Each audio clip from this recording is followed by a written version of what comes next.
My friend, Sam, has always been troubled. The sort of kid you knew would go down the wrong path and wind up in the news. I remember when the story of Daniel Patrick came out. He was the teen who, back in 2007, took his father's gun from a safe after his parents took away Halo 3. He came up behind them while they were on the sofa watching TV, told them he had a surprise for them, and shot them both in the back of the head. Not long after the Patrick story came out, I remember Sam laughing and telling me, "Dummy got caught almost immediately. If I were ever going to do something like that, I'd be smarter about it." We lived only 3 houses apart, so we used to hang out a lot. Sam was obsessed with true crime, which meant he watched a ton of it. He was drawn to the most heinous stuff, like Catherine Knight, the woman who in 2000 butchered her husband and cooked him up into a meal, and hung his skin up to dry. The officers who came to her house brushed up against the skin, thinking it was a curtain. This was way inappropriate for 12-year-olds, of course, but neither of us had very involved parents. Maybe because of all this stuff, Sam was convinced that evil was pretty much everywhere. Dude, if this is how much we see, the people who are caught, how many do you think get away with it? Not many, I said, confidently. If they did, we'd hear about it in the news. People would be disappearing. But think of how many might be labeled accidents, but are really murders.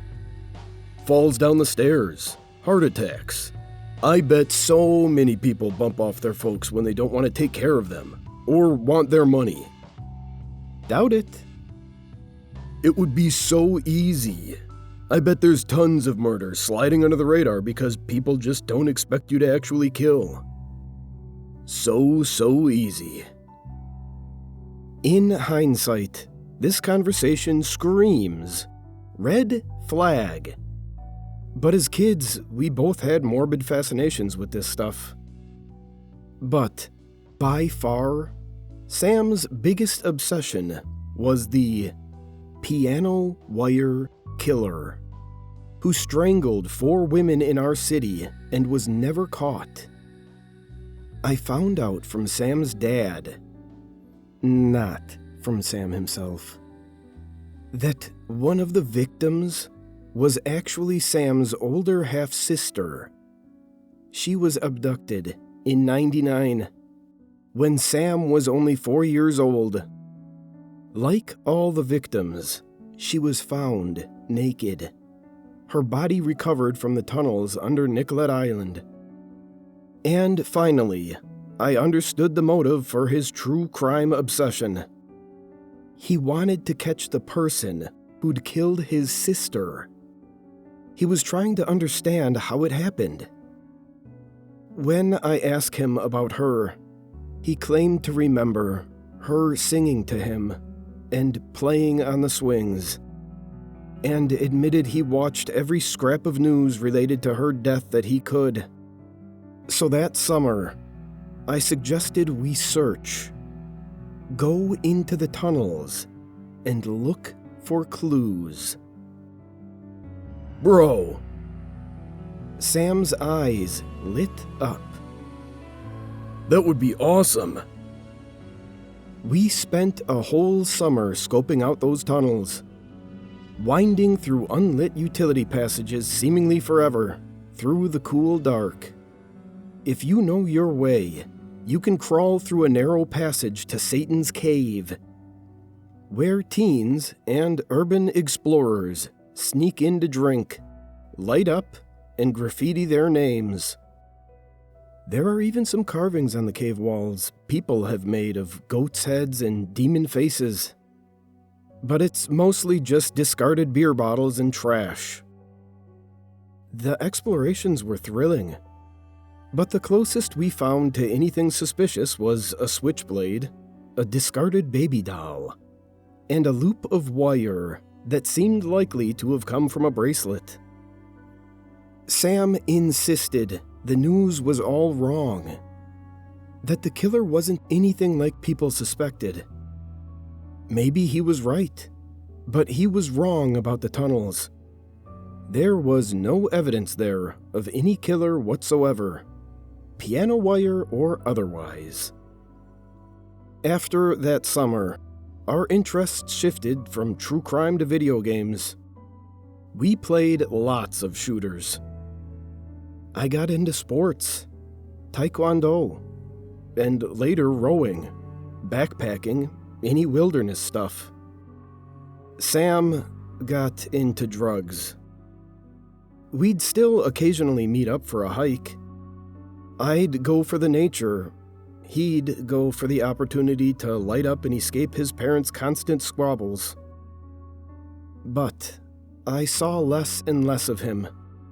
By the time I entered college, he was in and out of jail, getting into trouble for dealing, for breaking and entering, petty crime stuff. The last time I heard from him was when he called me from jail, asking me to bail him out, reminding me of what good friends we used to be, reminiscing. Hey, Rufus. Remember that summer we spent searching the tunnels? Yeah. Pretty transparent, trying to tug at my heartstrings with a bond that had wilted years ago. But I smiled anyway, because those were better times. That was awesome. We never did find much, did we? Nope. But if we searched those tunnels now, things would be different. Hey, maybe we go again once I'm out, yeah? Sure. So, I was wondering if you could do me a favor. Yeah, okay. I was a sucker. I went and bailed him out later that day. We made plans to hang out, maybe to explore those tunnels again. I knew he'd blow me off, but what can I say?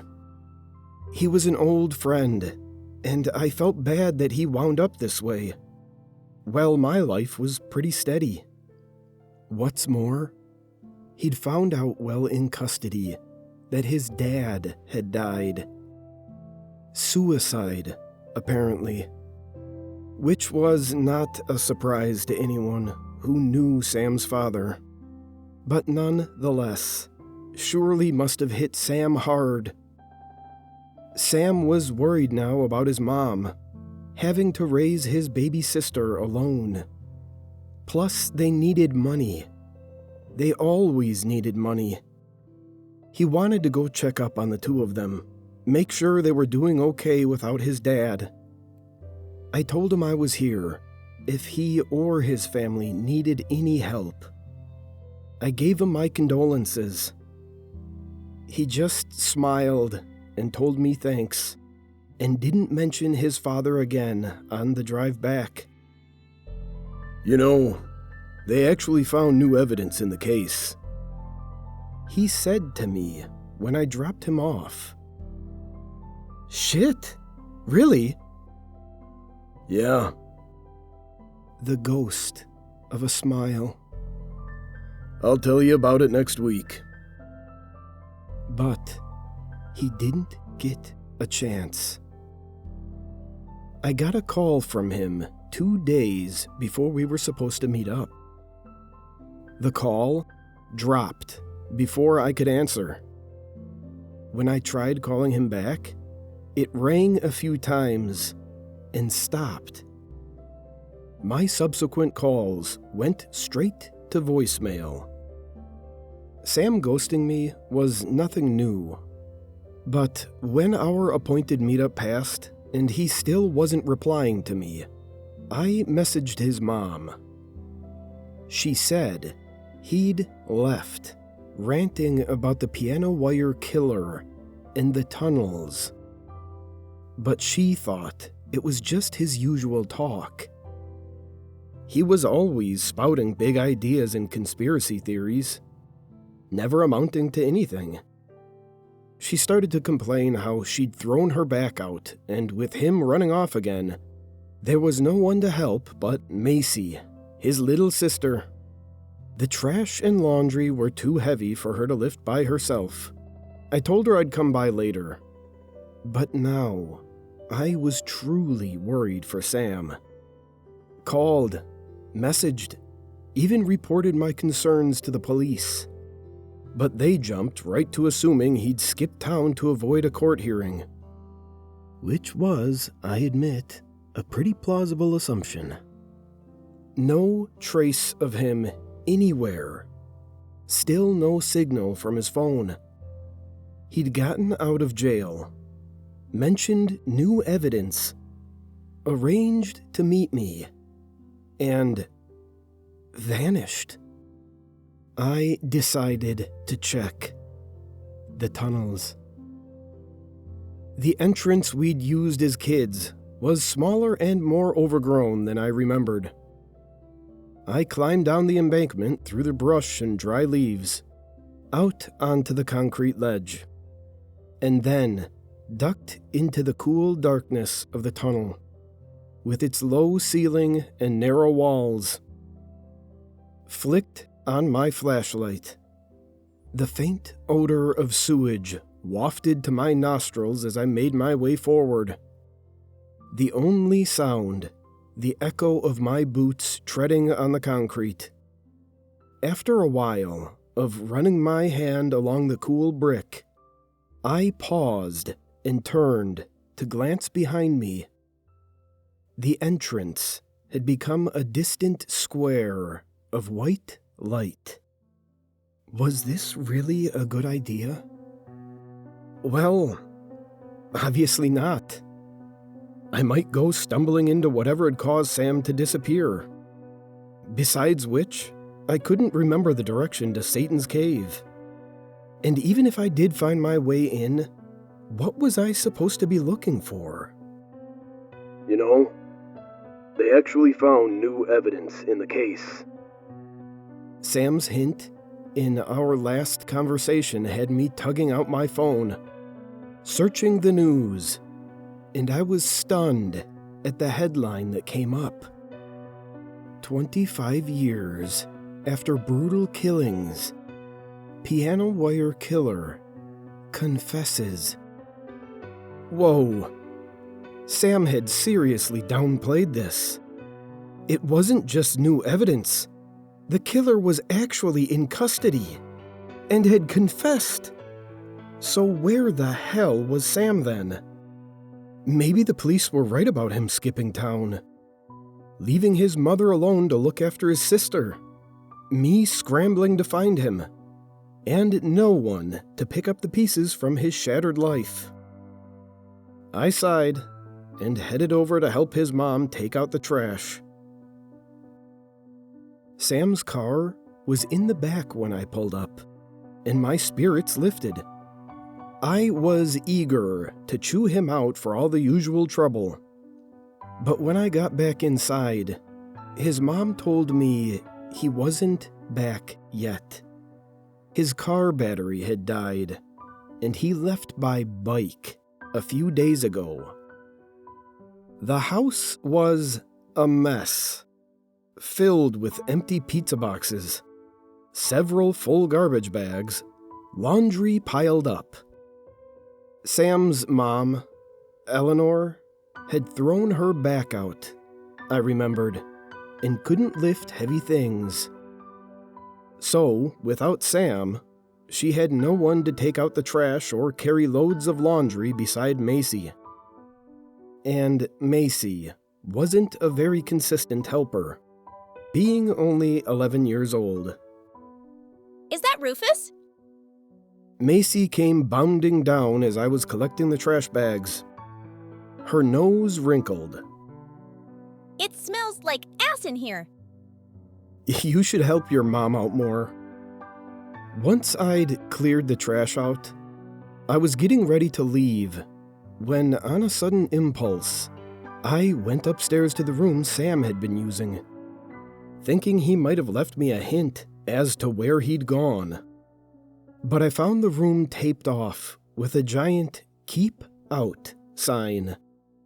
Macy, bouncing up the stairs after me, told me no one was allowed in. "Especially me," she added, making a face. "Well, I'm his best friend, so I'm allowed," I said, but the door was locked. Undeterred, I started opening drawers downstairs in the main room. When we were little, Sam would sometimes lock his door, and his parents would open it and tell him not to shut them out. I vaguely remembered there being a key kept in a junk drawer. While searching, I called out to Sam's mom, asking if she'd heard anything from him. She shouted back from the basement, "He'll turn up eventually, like a bad penny." I grunted and opened a desk drawer. No keys, just old electronics and cell phones. And closed it. Then opened it again and blinked. Sam's cell phone? I recognized it from the day I bailed him out. As soon as I had it in my hand, its heavy solidity made my pulse ratchet up. I brought it out to my car and plugged it in. Started up the phone. Couldn't get past the password. After a few more tries, I went back inside. Sam's mom was still doing laundry. I told Macy to go sit in my car, that I'd take her to get ice cream in a few minutes. And then I went upstairs. My heart was pounding harder now. The unpleasant odor still lingered, despite the garbage having been cleared out. Sweat pooled under my armpits as I peeled the tape off the door and put my shoulder against it. It didn't require much force. A couple of short bursts, and I flung it open. Sam's bed was unmade. Laundry on the floor. Dirty dishes. Messy, like his life. No sign of him. My eyes turned to the closet, to the faint stain of reddish brown on the carpet. I slid the door open, wobbly in its tracks. My eyes watered. The stench hit me like sewage and old meat. I closed the door and dialed the police. I bet there's tons of murders sliding under the radar because people just don't expect you to actually kill. So easy. After unlocking Sam's phone, the police discovered he'd been drafting me an email. It included a link to a more detailed article about the piano wire killer's confession. A confession to 3 of the 4 murders, but not to the murder of Sam's sister. Police suspected, even back in 1999, that it was a copycat killing. Suspected because the type of wire used to strangle her didn't match with the other victims. Over the years, I'd forgotten this detail. Sam never did. His mom was still downstairs when the police arrived, and I showed them his body, tucked into the closet and curled as if asleep. but rotting, leaking. Only later would the pieces fall into place. That even as a child, he'd suspected his mother of murdering the half-sister who was born from another woman. That the entire summer we'd explored the tunnels, that's what he was really looking for. Evidence to connect his mother to her death. We found nothing back then. But these past weeks, the piano wire killer's confession brought it all back. A confession Sam's father likely read. But by the time Sam got out of custody, his father was dead. Sam was looking for proof, not only of his sister's murder, but also his father's. He died of blunt force trauma to the head, unlike his sister's or father's deaths, which were planned carefully enough. Even now, it was hard to prove them. Police seem to think his was improvised. Perhaps he confronted his mother, or perhaps she caught him snooping. She likely threw her back out trying to move his body. Sticking him in the closet and sealing the room was a stopgap measure. But even so, she might have gotten away with it. And I might have assumed he was still out in the world somewhere, running into trouble like always. If I hadn't seen his phone. It would be so easy. I never knew when he said this that he was voicing suspicion about his own mother. No wonder his worldview was so bleak. His sense of people one of constant mistrust. He didn't confide in anyone, not even me. But I'm glad the truth is finally out. I just wonder how many deaths, how many assumed accidents, how many heinous misdeeds go flying under the radar like he says. I'm worried that my best friend has always been right. And it's so much more than we realize.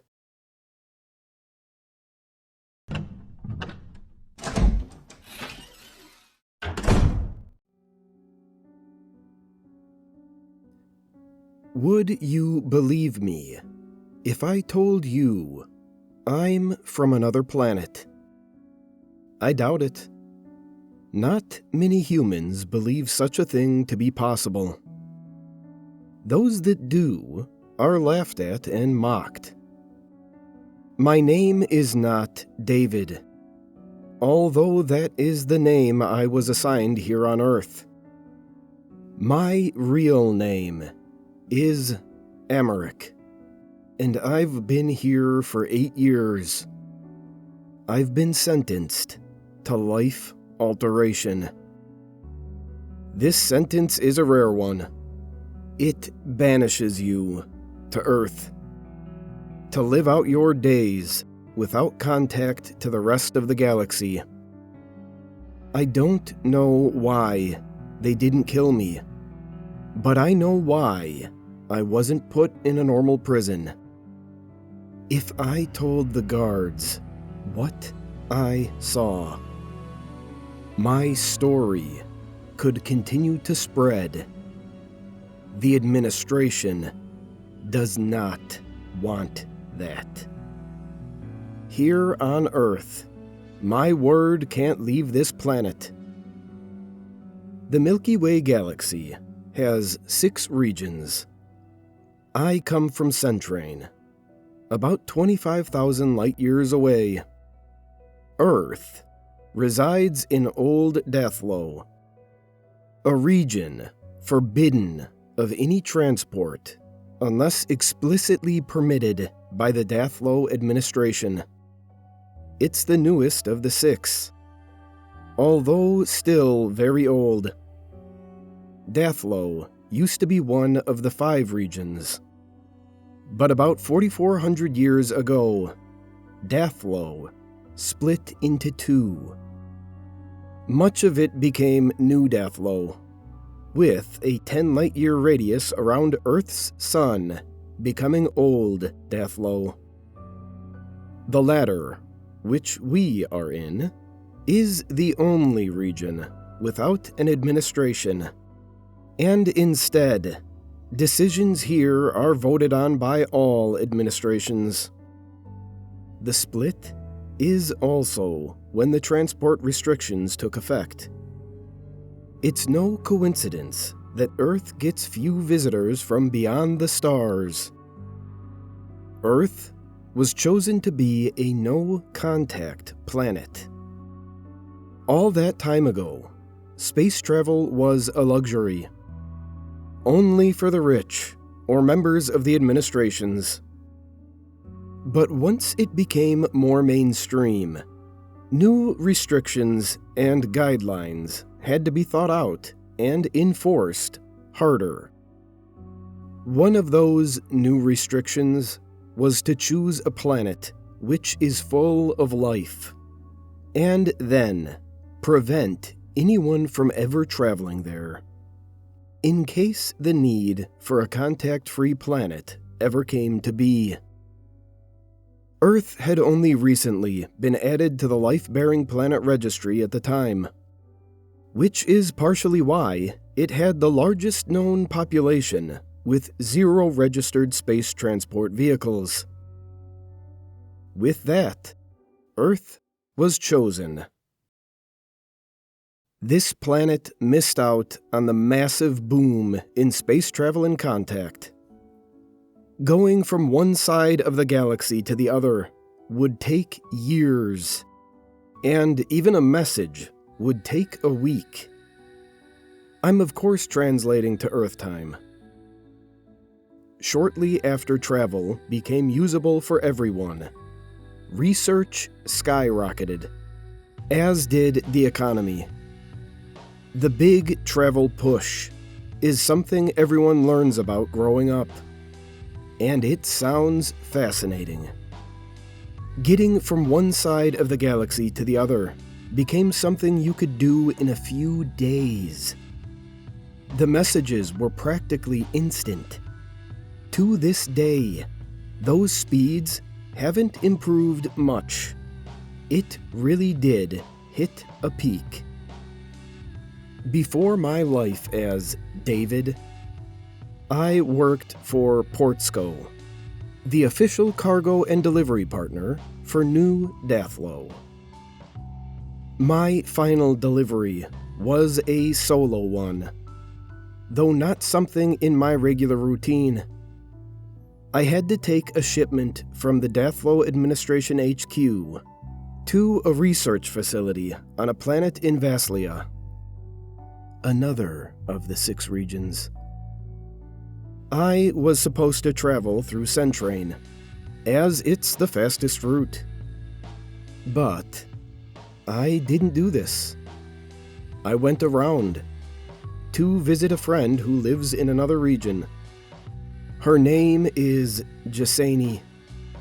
I don't see her often, and whilst it went against code, I decided there was no harm in a small detour for a quick visit. As it turns out, this small detour saved my life. Upon arriving at my friend's home, I went to the back of the ship to check on the cargo. What I found instead was a device, about half the size of me. I stepped closer, noticing a second, smaller device attached to the larger one. I was beyond confused and almost forgot where I was, as my friend seemingly appeared behind me. Emmerich, hey! I thought it must be you. Hearing Jasani's voice grounded me. I told her the situation and asked her what she thought was going on. She has always been good with technology. I didn't expect it to be a big deal. I even thought that maybe the devices themselves were the cargo. She immediately identified both devices, telling me that the larger of the two was an explosive, and the smaller was a tracking device. It's apparently a common setup to have an explosion happen when the device reaches a specific location. She tinkered around with the tracking device a little, and discovered that it was tracking my position relative to Centrain. If I had completed the route as intended, I would have died. I stood there, letting this sink in, as she played around with the device more. I wasn't sure what she was doing. I didn't care. All I could think about was how narrowly I avoided death, and why the administration would even want me dead in the first place. Her voice sliced through the silence and took me out of my trance. It's not sending messages anywhere. It's storing your position entirely locally. They don't know you're here. Please, stay the night. Sleep was not on our minds that night. We stayed up discussing why something like this could have happened. We spoke about the recent political tension between Centrain and New Dathlo. Jasani theorized that they could be using this explosion to stage an attack, being able to pin it on Centrain. They could have also gotten Vaslia on their side, as they'd be furious that their package never arrived. Vaslia would have no idea who really caused the explosion. Strangely, this brought me slight relief. They didn't want to specifically kill me. I was just the unlucky sacrifice. Of course, many questions were still unanswered. What package was so important that it would cause the Vaslia administration to be furious? Better yet, where was the package now? Could New Dathlo still have it? Stealing a package from an ally, whilst pinning the blame on an enemy, only losing a single delivery guy in the process, certainly wouldn't be a big deal for them. I ended up staying much longer than intended, afraid to return home. I was there for 3 nights, before news broke of an important delivery going missing in Centrain. I guess, without the explosion being noticed, that they had to wait a few days to announce it. Then, they showed a picture of me, saying I was presumed dead, a casualty of the events. I officially could not show my face in public again. My friend was getting messages from family members asking if she was okay, knowing that I was her friend. She lied by omission, not telling anybody I was with her. We knew what could happen if New Dathlo found out I was alive. Weeks went by. I did not leave her house, and she only left for work and other necessities. I hated every second of it. I wanted to talk to other people. I wanted to find out what had happened. I couldn't sit there any longer without doing something. Every day I saw more about the tensions rising, and more lies being told by the Dathlo administration. I'll be honest, I knew what I could do was minimal. In a galaxy with life in the trillions, my voice being heard was unlikely. But I had to do something. Jasani felt the same way. We devised a plan. We knew we would get caught, but we thought we could at least go out doing something good. I was to stay at her house, contacting everyone I knew, telling them I was alive, telling them that it was all a hoax and that an explosive was supposed to kill me. Meanwhile, Jasani would use my ID card to get into the Dathlo Administration HQ, hoping that they hadn't taken my ID off their systems yet. She would find her way into the logs and figure out where the cargo was swapped for explosives. Then she would find it and do something? We weren't sure what yet. We didn't even know what the cargo was.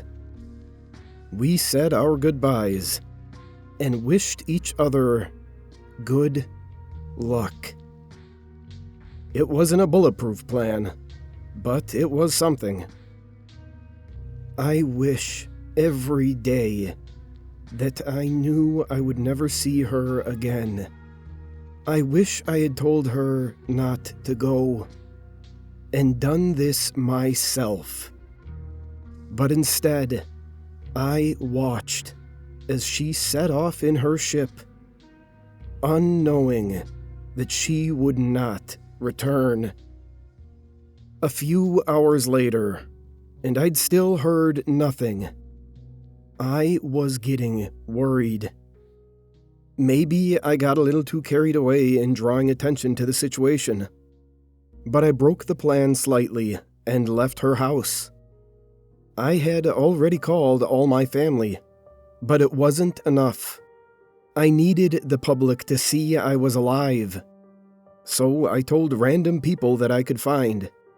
Everyone who was anybody. I told them. Some of them didn't recognize me, but most people did. It was successful enough. I got a message from Jasani at this point. She had sent me multiple video files, which looked to be taken directly off of the Dathlo Administration's servers. Somehow, she had done it. She had found what this package was. Part of me wishes I never knew. I have seen far more things than anyone on this planet. Yet, this is something I cannot get out of my head. The first video was eerie enough in itself. 2 prisoners, locked in a room. They had a bed each, and a shared toilet. They also had a selection of food on a shelf, and a television. They were not living happily, but they were alive. The second video showed a strange mist filling the room. You could hear both of them screaming. A scream of agony and pain from one, and screams of horror and sadness from the other. One of them was being killed, and the other was watching it unfold. The 2 screams turned into one as the mist cleared the room, leaving only one person left. What happens next is something I can hardly comprehend.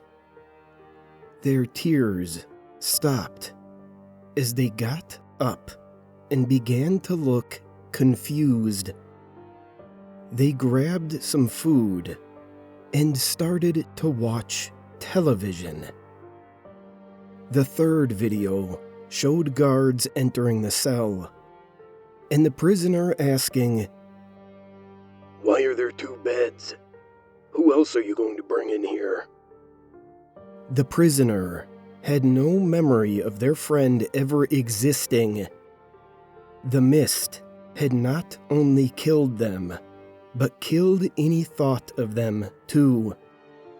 It seems that physical evidence of their existence is left unaffected, but memories are erased.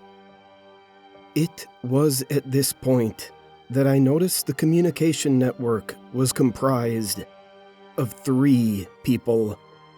I thought it was just me and Jasani, but before the video files being sent, there was a message from someone called Kendally.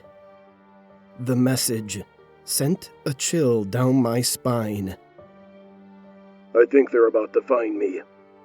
Emmerich, you've been a good friend, and it's been nice spending time with you recently. Jessanine, you will always be the love of my life. Please get out of here. Don't let both of us die. I love you both. I hope we did good. There had been a third person this entire time. Jessany had a partner. I had no memory of them. Not even the slightest. I don't know what happened to Jessany after that, but I know the mist did not consume her as it did Kendally, because I remember her vividly. I was arrested shortly after and brought down to earth without any of my possessions. I can only assume that Jessany landed the same fate as me, and I have spent the past 8 years trying to track her down. New Dathlo has a weapon. They can take out powerful leaders and nobody would know, as nobody would remember. At least, as long as they remember to destroy all physical evidence manually. As far as I'm concerned, they have what is possibly the most powerful weapon in the galaxy. I'm making this post today for a reason. 2 reasons, actually. The first is that I've noticed a lot more UFO sightings in recent months. I've even had some first-hand encounters with seeing something flying through the sky. I know these are not general citizens, as I know the rules of Old Dathlo. This can only be official members of the administration, and their reasons for visiting Earth so frequently cannot be good. My first thought is that they want to test their mist in a larger population, erasing random people from this planet. They won't kill large amounts, as they want to keep Earth alive as a testing ground. But if there's one place they'll test this, it'd be here. This leads me to my second reason. Yesterday, I walked into my bedroom and saw a framed photo on the wall. It had me and a woman I'd never seen before. We had 2 children. I think I had a wife and kids. I think the mist took them from me. Keep an eye out for anyone you don't recognize in your photos. It's important to stay vigilant and aware. This planet is nothing but a prison and a testing ground to them, so they won't hesitate with who they erase. It could be anybody. Jessany, if you read this, please contact me.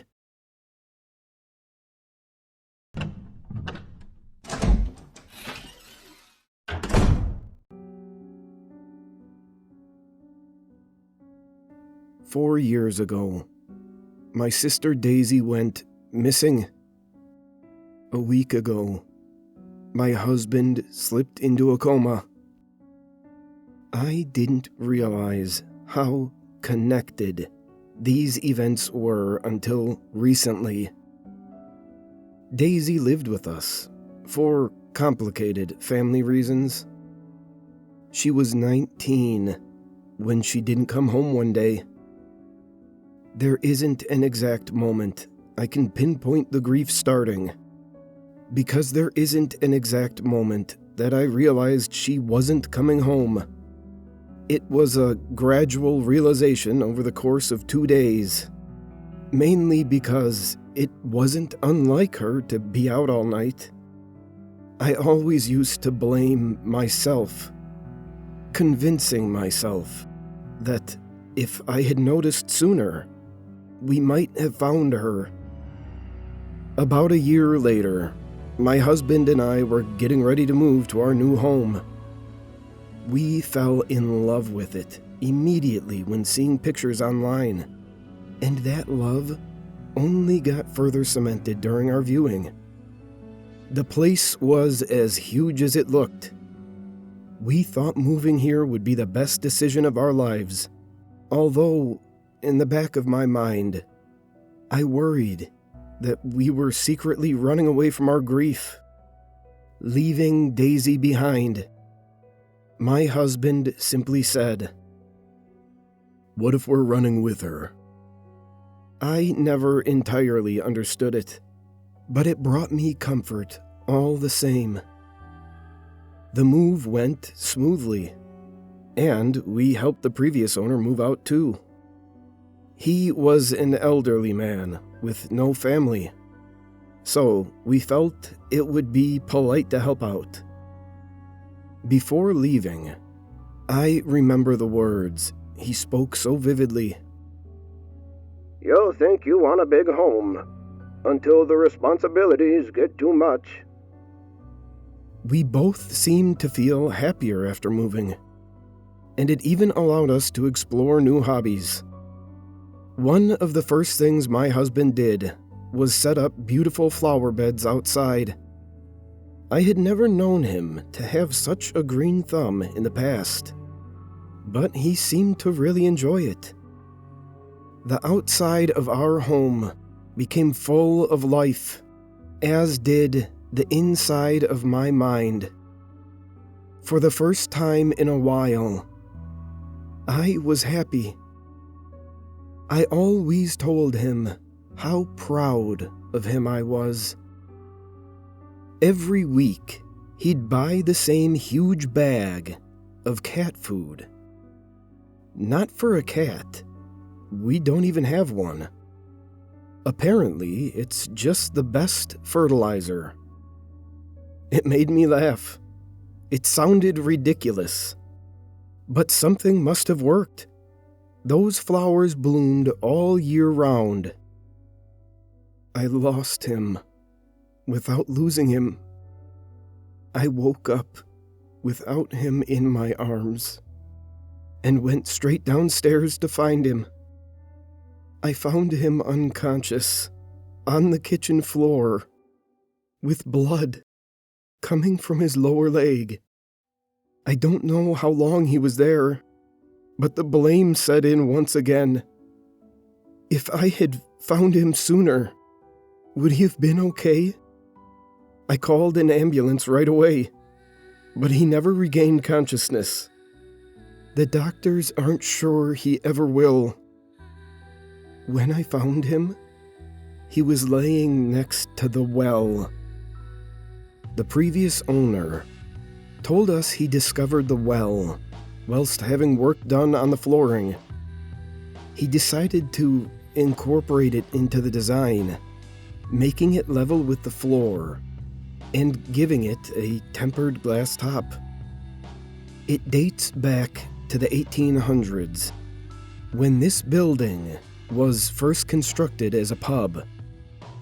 My husband found it so interesting, always being sure to show it off to any kind of visitor we had. I always just found it creepy. We don't even know how deep it goes. The bottom is never visible. Last week was my first night alone, without my husband in years. I thought I wouldn't get any sleep, but maybe the exhaustion caught up to me.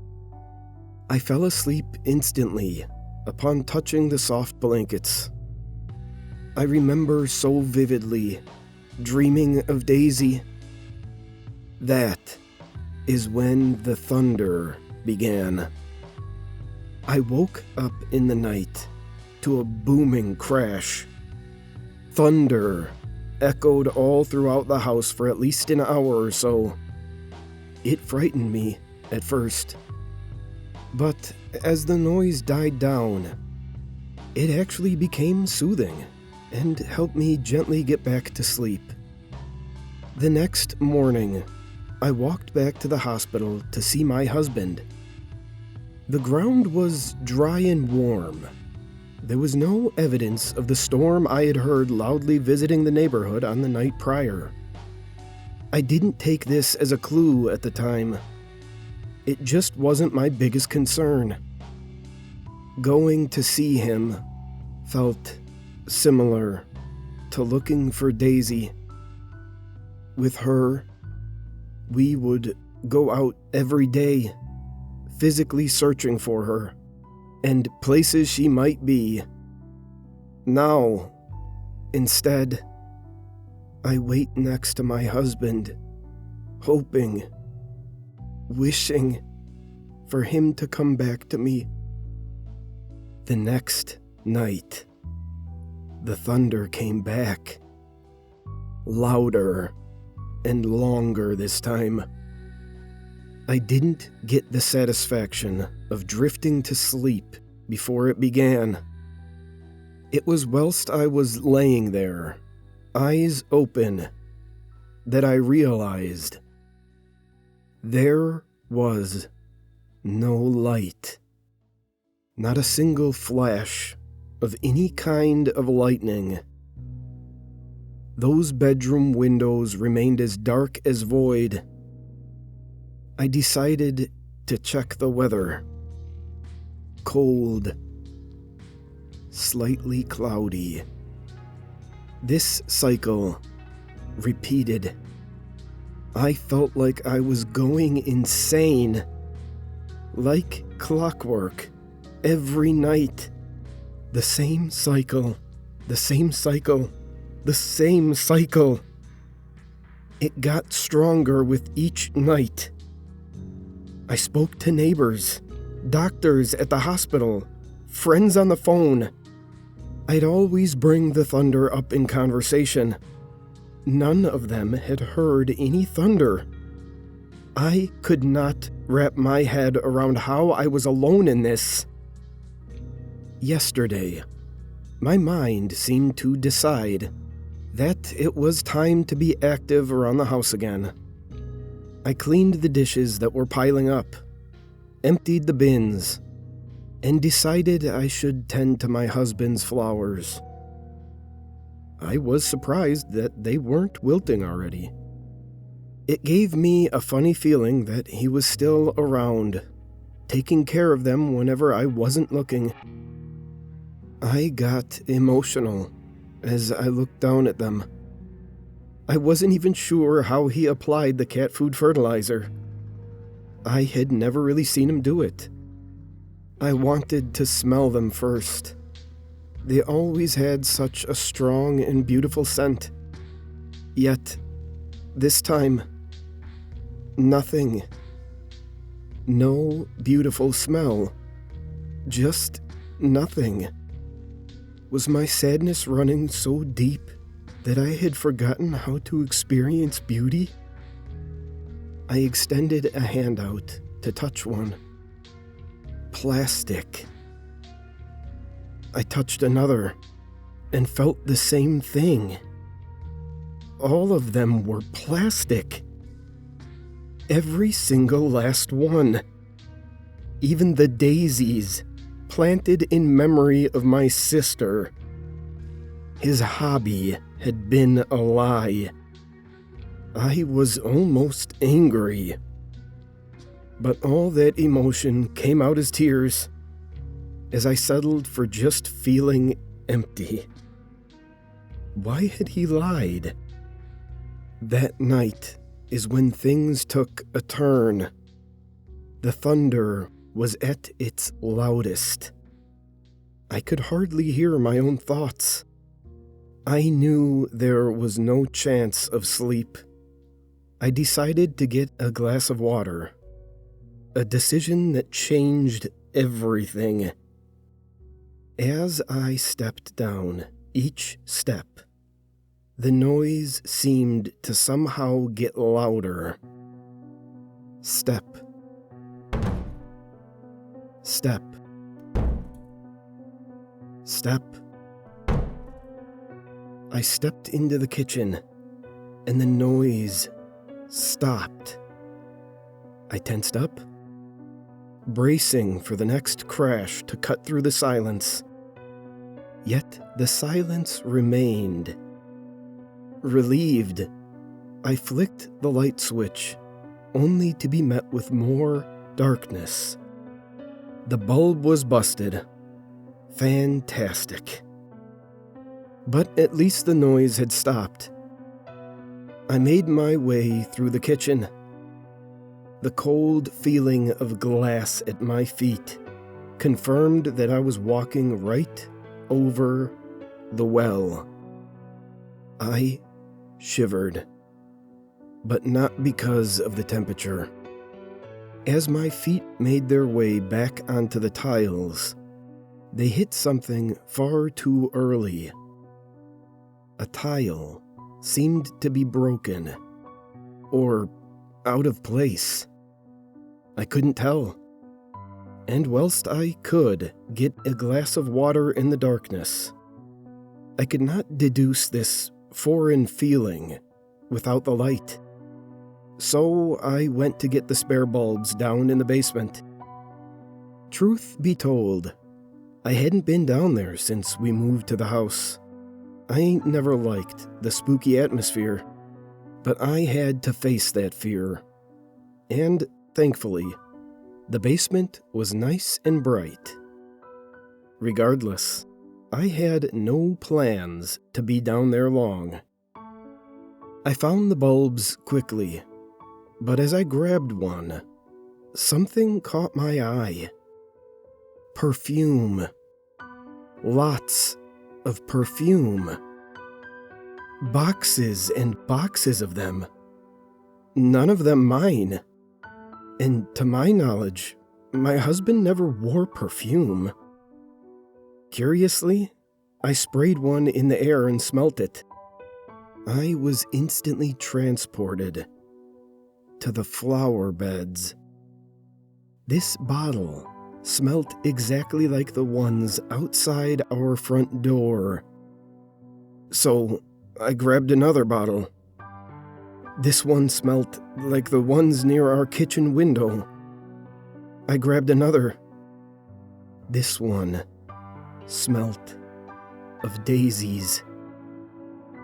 I began to piece together what was going on, but I didn't understand why. Against my instinct, I decided to look around the basement a little more. I discovered a wooden box with a label. The Well Diaries. It was locked. Next to it was a collection of framed photos. Each of them contained different people standing at the well. The earliest dated to 1910, and the latest was of my husband, by himself. I had no idea this photo existed. Who even took it?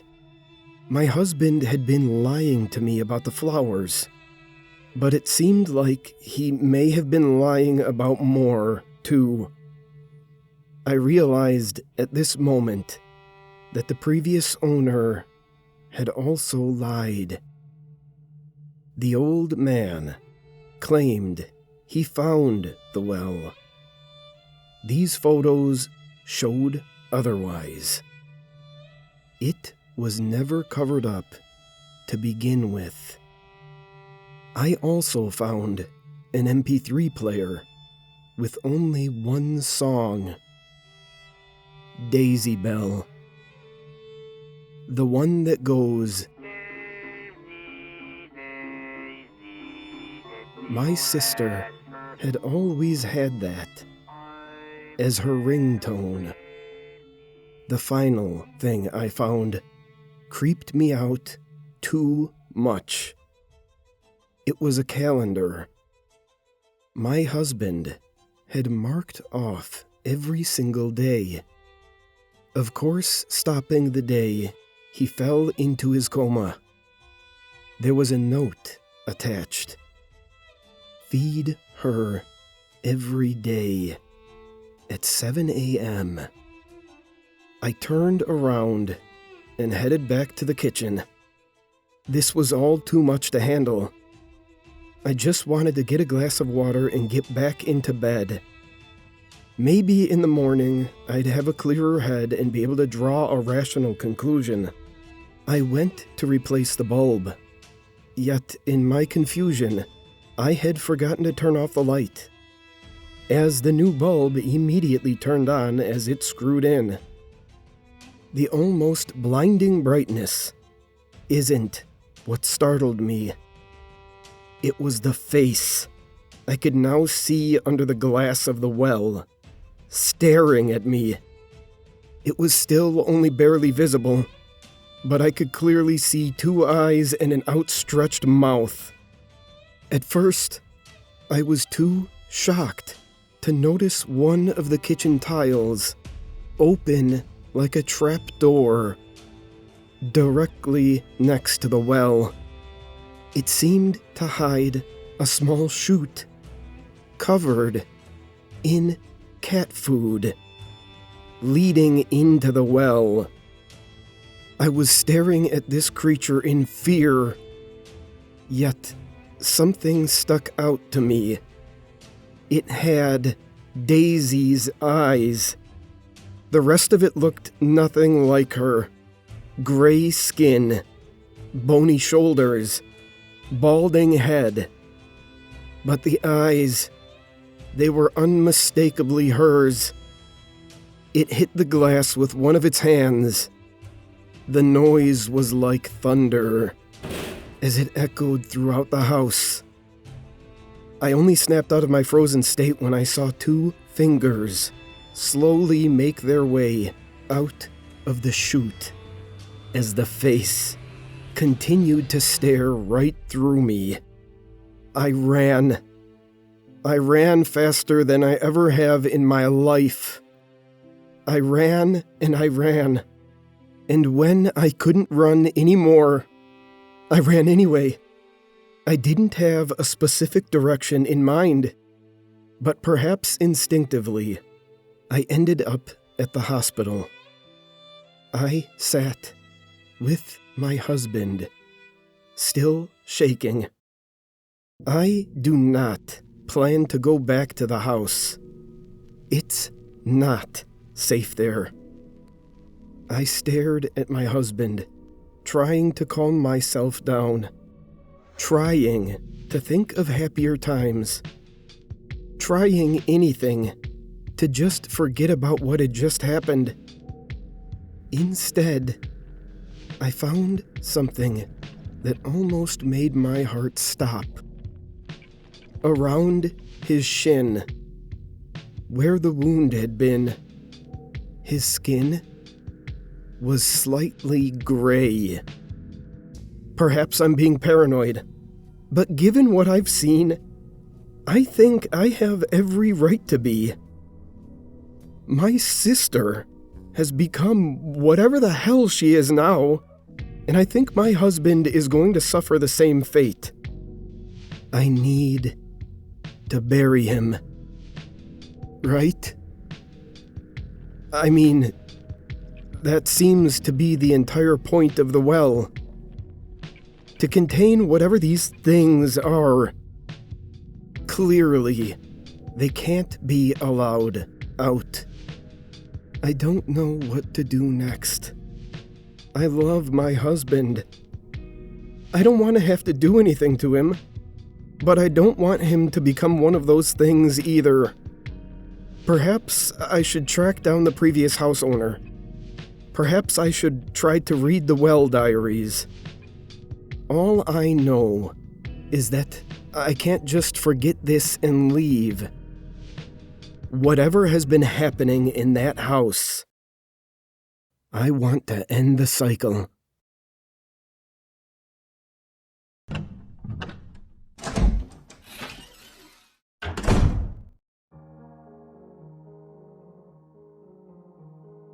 I live in a small but lively town in Massachusetts. Its local legends have fueled my love affair with the paranormal. It's a subject that fascinates me to this day.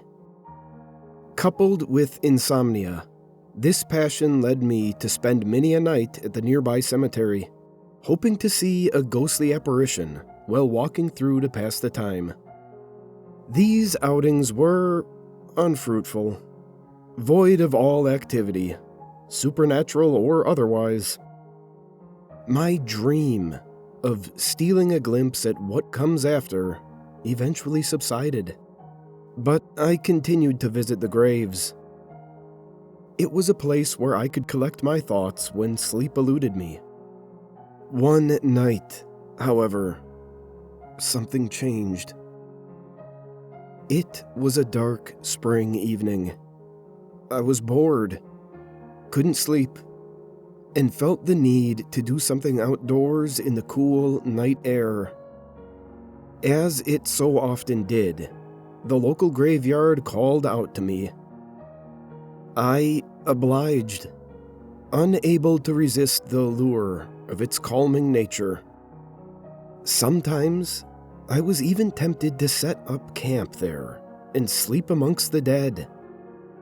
Knowing this would be frowned upon, and perhaps morbid, I settled for my walks. They were enough to make me at least somewhat weary by night's end. After a couple of hours there, I decided on one last stroll along the headstones in an attempt to become tired before heading home. Upon starting my walk, I noticed something. There was a light on in the groundkeeper's shack. It wasn't like him to be working so late. This wasn't completely out of the ordinary until you factored in the large, gaping hole nearby, big enough for several caskets. It was a miracle I hadn't fallen into it earlier in the night. Curious as to what the old man was up to, I crept over to the shack, making my way to the busted window on one side. What I saw was strange. Inside were 9 men wearing tattered blue shrouds, partaking in a makeshift feast. The main course was an oily, red stew with a horrific smell that permeated the shack's walls and ventured up my nasal passages, tempting me to gag. The men winced when putting it to their lips, save for 3. A tall man at the end of the table, and the 2 sat beside him. When the feast was over, this tall figure stood up and addressed the room. Hello, newcomers. I hope dinner has been to your liking. He spoke with a firm voice. It resonated through the shack and beckoned even me to listen. Now that our bellies are full, Elijah will explain the rules of your impending trial. I listened closely. It seemed the men in the shack were part of a collective known as the Bloodlights. The trial the tall man spoke of was something akin to a medieval gladiator sport used to initiate new members. I listened on as Elijah divulged the game's inner workings. Fearful, but curious. 2 teams were to disperse to opposite sides of the cemetery, each consisting of 4 members, 3 blood runners, and 1 blood baron. The initiates would be the runners, and the tall man's henchmen would act as barons. There was one more participant to be discussed. The tall man himself. He was the Blood Keeper. Though not on either team, he was the most crucial facet of the game. He kept and guarded what was referred to as the blood. I gathered that this referred to the red amulet hanging from the keeper's neck, as he firmly clasped it every time the word blood was uttered. The job of the runners was to retrieve the blood from the keeper. The barons acted as counsel, overseeing each team and helping where needed. After Elijah finished his lecture, the Blood Keeper took over. With every wound, there is blood. With every drop of blood, there is solace. Without death, there can be no light. The keeper opened a large cupboard in the corner of the shack, revealing a woman, bound and gagged, futilely attempting to cry out for help. My heart sank. This was not your normal, run-of-the-mill cult ritual. I had to find help. But what if they heard me? Unable to nail down my next course of action, I was immobile, frozen in fear. The Blood Keeper continued. The light of blood can only be seen in death. Pulling a large red dagger out from his cloak, he grabbed the woman and plunged it into her gut. I watched in horror as the life left her eyes. She began to shriek, but was soon cut off by a cut to the chest, followed by a final blow to her neck. I was mortified.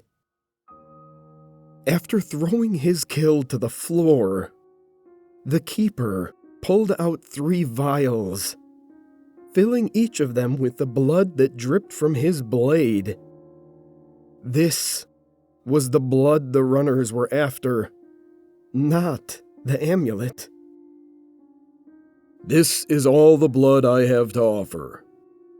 That gives, at most, 3 of you the opportunity to become bloodlights. And remember, you are being watched. Those who fail to collect must be disposed of. The same goes for any outsider you encounter. Corpses are to be thrown in the pit. Dear God, I was truly in danger. That's what the nearby hole was for. The perfect hiding spot for a mass grave. You must stop at nothing to obtain one of these vials. All others will be sacrificed. Your thirst for blood must be as strong as your will to live. The men exited the shack to begin the trial. I scurried silently to the wooded part of the graveyard and hid behind a large tree, not wanting to end up like that poor woman. I just needed an opening to escape without being noticed. Glancing out at the cemetery, I saw a runner knelt before a grave, eyes closed. I assumed this was a requirement before the game commenced. A perfect chance for me to make a run for it. Let the trial begin. The Blood Keeper's voice echoed through the trees before I could take even a single step toward safety. My survival still hung in the balance. Using a moonlit pool of water by my feet as a reflective surface, I watched as Elijah and 3 runners strategized just 10 yards from my position. My heart was pounding so hard, I was worried they would hear it. Between the beating in my chest and the conspiring whispers that filled the forest, my ears were consumed with an unsettling symphony of torture. Just when I couldn't bear another moment, silence cut through the brisk night air like the keeper's dagger piercing that woman's skin. A chill then burrowed into my spine. The puddle's reflection bore no cloaked figures. Peering out from behind the tree confirmed that they were gone, or at least nowhere to be seen. This was my chance. Looking off into the distance, I saw a tomb by the main road, maybe 100 yards away.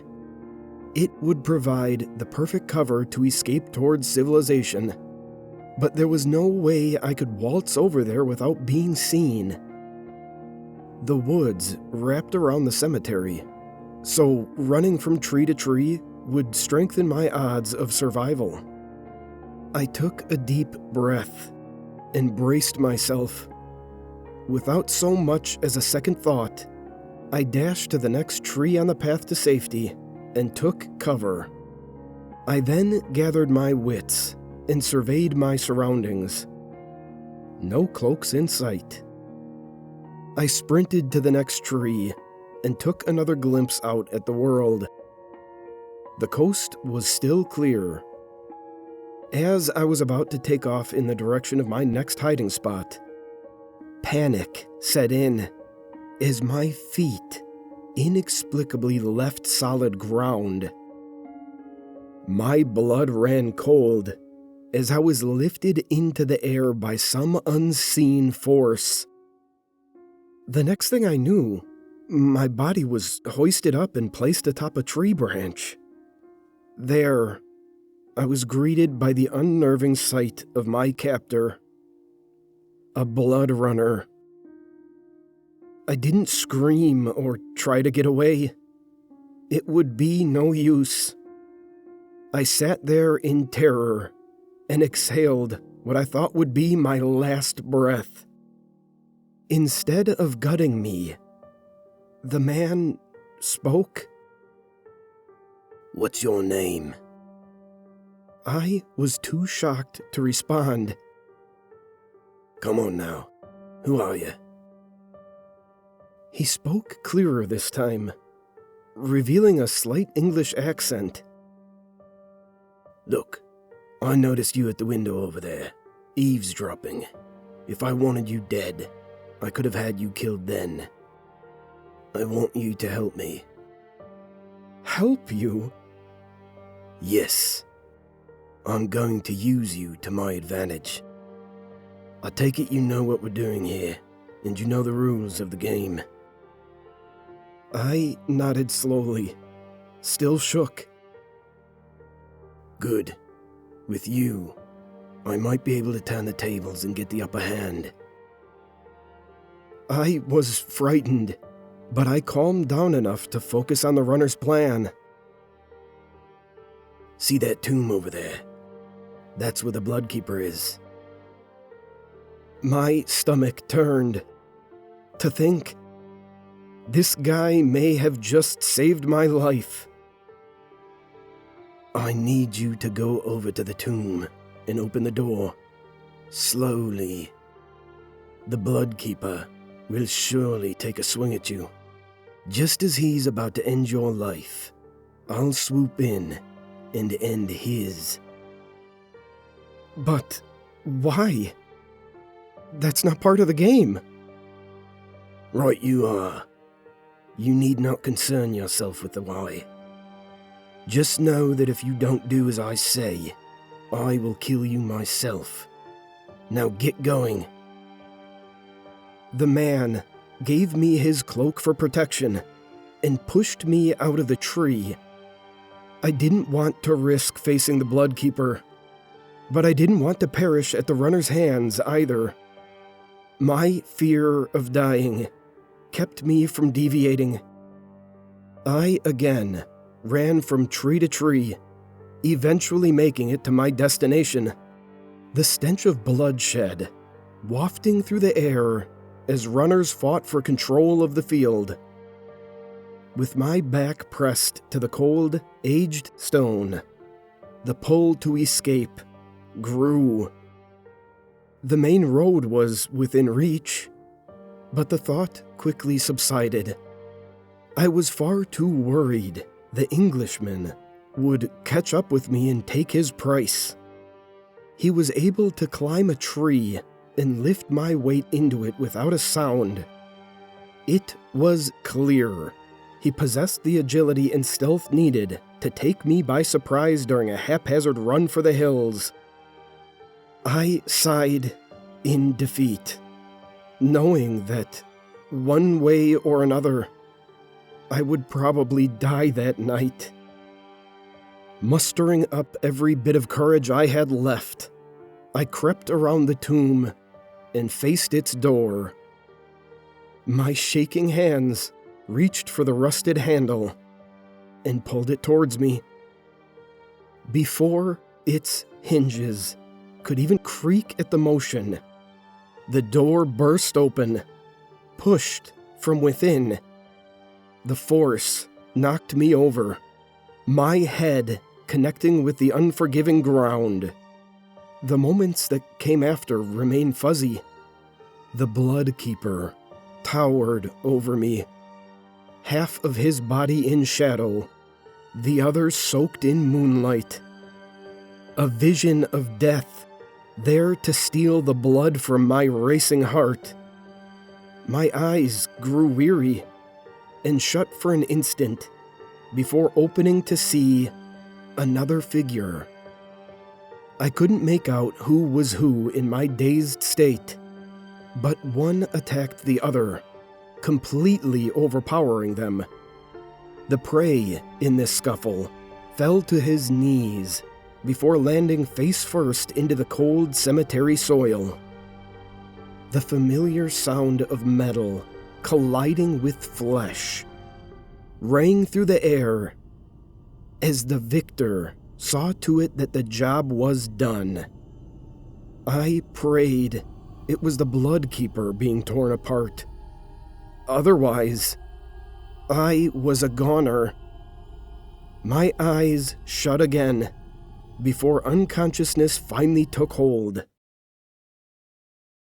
"Hey, are you all right?" I heard an old man's voice as I came to. "Are you okay?" I opened my eyes to see who it was. The groundskeeper stood over me, holding a lantern to my face. "What? How? Where are they?" "Where's who?" "You don't understand. I should be dead." The groundskeeper stared at me, confused, but then smiled. "Come on, you'll catch a cold out here." The groundskeeper, who I now know as Pete, invited me into his shack. He prepared some food and tossed me a blanket to keep warm. Thankful and in need of an ear to fill, I told him everything, despite how I know it would sound. I didn't describe the men by their given titles, but Pete seemed to know who I was talking about. "Sounds like you had a run-in with the Bloodkeeper." "That's him. How did you know?" "His spirit has been visiting these grounds for over 100 years now, I suppose." His spirit? Incredible. It was all a haunting. Something I always thought I wanted to experience firsthand. Pete and I talked for a long while. He knew all about the Bloodlights and their dastardly deeds. Apparently, they were a sadistic cult that formed in the 1800s, terrorizing the local community. Each Bloodlight initiation brought with it more disappearances. They used the cemetery as a space for their trials, burying casualties and sacrifices at the end of every night. After all, who would look for the bodies in a graveyard? Over 50 souls fell victim to the Bloodlights before their sinister games were brought to a halt. During their last outing, an Englishman infiltrated their ranks and killed the Bloodkeeper, avenging the death of his wife, who had been murdered during one of their trials. Soon after, his disciples came forward, claiming to have been controlled by the Keeper's amulet, alleging that it had supernatural powers. No such amulet was ever recovered. After Pete explained everything, I sat in awe, dumbstruck by the whole ordeal. Had I relived that fateful night? Or did I time travel and help the man fulfill his goal? I may never know what happened that day, but one thing is for certain. I will never visit another cemetery for as long as I live, just in case the ghost of the Bloodkeeper is still out there, making his rounds.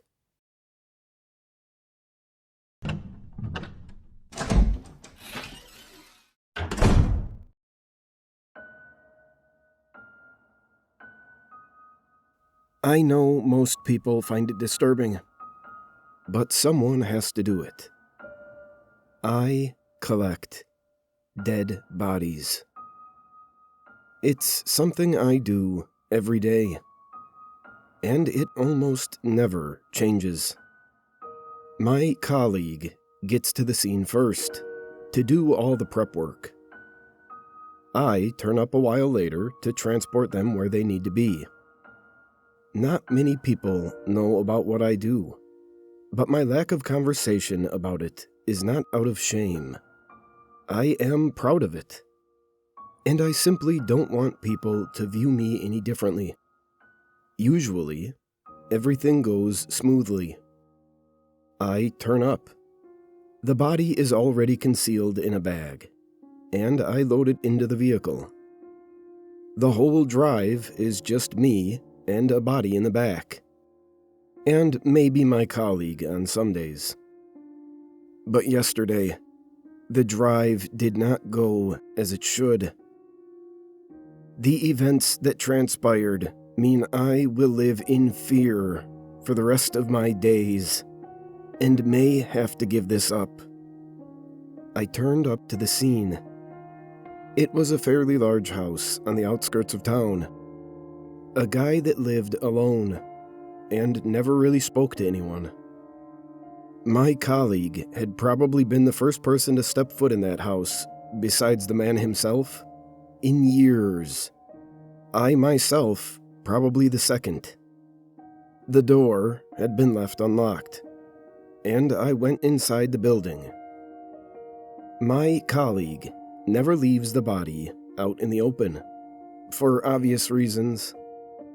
Even if the death was outdoors, the body is moved indoors. Sure enough, as usual, a large blue bag full of bumps made the faint outline of a human.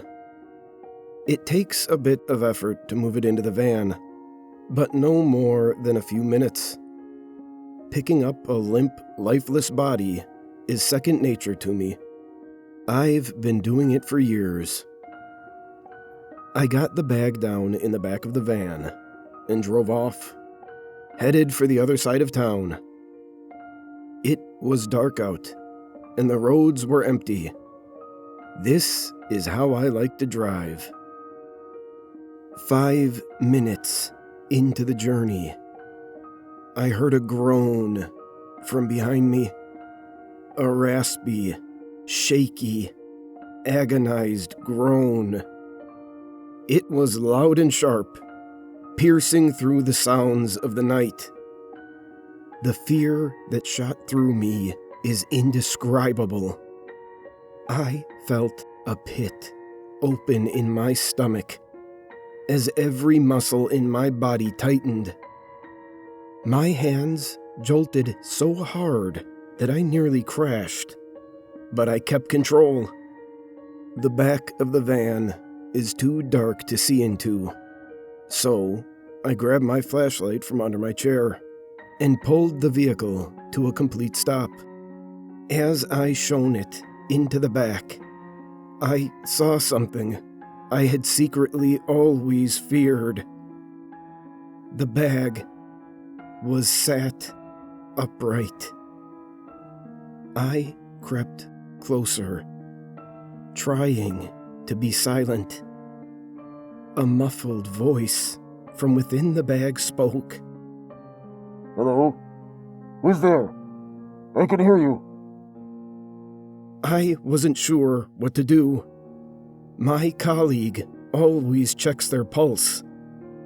Had he made a mistake? He must have. I slowly unzipped the bag. As the man inside began to scream, we stared at each other, both of our eyes showing the terror within us. His cries echoed beyond the walls of the van, out into the darkness. I wanted to join him and cry myself, as I knew what this meant, but I held it back. In a blind panic, I took my flashlight and struck the man on the head. I know that's unprofessional, as I didn't want to damage his skull, but it was my first instinct. It didn't kill him, though. It didn't even knock him out. He fought me, and I wasn't strong enough. He just kept screaming, "I know what you did, I know what you did." Why couldn't he be like the rest? I'm ashamed to admit. He got out. He opened the back doors of the van and got out. He was smart about it, too. He climbed over fences so I could only follow him on foot, to stop me from driving after him. After just 5 minutes, he was far enough ahead that I could no longer hear him. And after 10 more minutes, I knew I had lost him completely. I phoned up my colleague and told him. We were furious at each other, yet upset with ourselves. How had we both messed up? In my opinion, he's more at fault than me. He usually strangles them properly. How had he messed this one up? The flashlight to the head, even if it had worked, would have still ruined the skull. Strangling is the only way that leaves the body in pristine condition. The way I like it.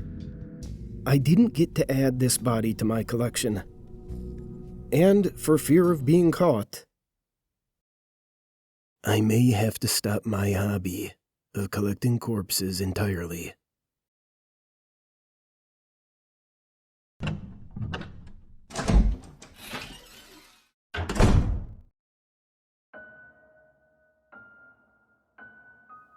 A chair appeared in the kitchen. The chair has 2 legs. I'm sure of it. It has to. I count them several times a day. 1, 2, and it ends there. There are 2 legs on this chair. 2. I'm sure. Yet, how can there be 2 legs? How would a chair stand on 2 legs? How does it work? 1 leg on each of the back corners. Yet, it still stands. How are there 2 legs? How? But there is. I count them again. 1, 2.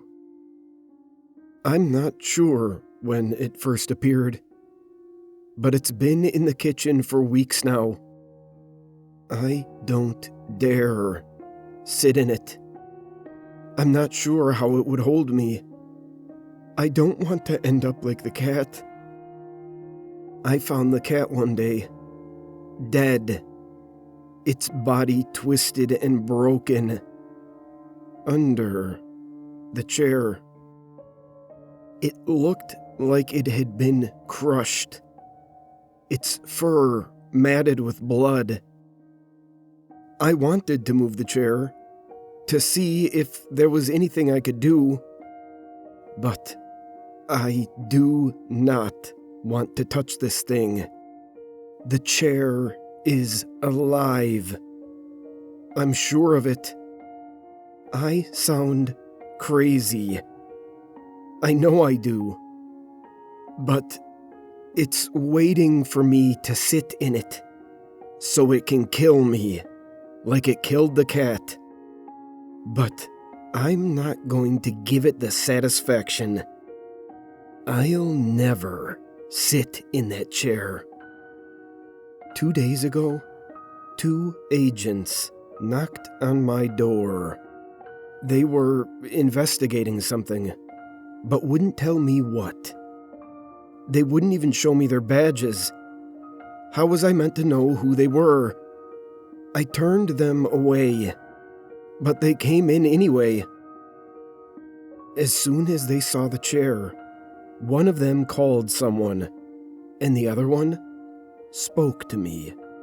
He told me that they were going to sort everything out, and that I shouldn't panic. I could hear the man on the phone. Briefly, he mentioned something about dimensions. A scream came from the kitchen, followed by the sound of liquid spilling.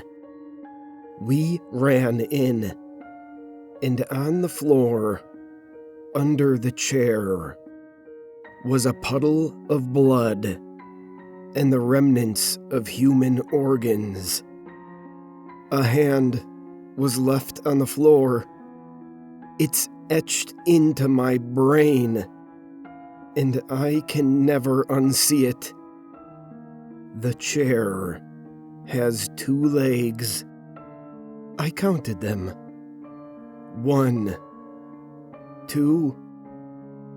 The other agent knelt down to get a closer look. He seemed unfazed. He accidentally touched the chair slightly. It had 2 legs. Then 1. Then 0. I'm not talking about the chair anymore. This man began to disappear in front of me. His body contorting and morphing as blood and organs spilt from him. By the time it was over, much of what had fallen out of him had also disappeared. For a brief moment in the chaos, a brief moment, I counted 3 legs on the chair. It had changed. I don't know why. Because I have counted the legs every moment since, and it's only ever 2. 1, 2. 2 legs. only 2. Why were there 3? 3 is not the same as 2. 3 and 2 are very different, and I don't understand. It's only a difference of 1, but it's also a difference of everything. How were there 3? I woke up this morning, and one of the men's heads had appeared on the floor, along with the phone the man was using. I picked up the phone. It still worked. It was covered in blood. The chair still had 2 legs. I called the most recent caller. Someone answered. They thought my name was Jason. My name is not Jason. Jason. They said. I didn't pay much attention, as I had decided to count the legs of the chair again. Jason, was it the chair? Where have you been? The chair still had 2 legs, but not the same 2 legs. It was both of the back ones, but now it was one at the back and the opposite front leg. Jason? Hello? The readings say the chair is still moving through the 4th dimension. We need to find it. Did you find it? My chair has 2 legs, and it's driving me insane.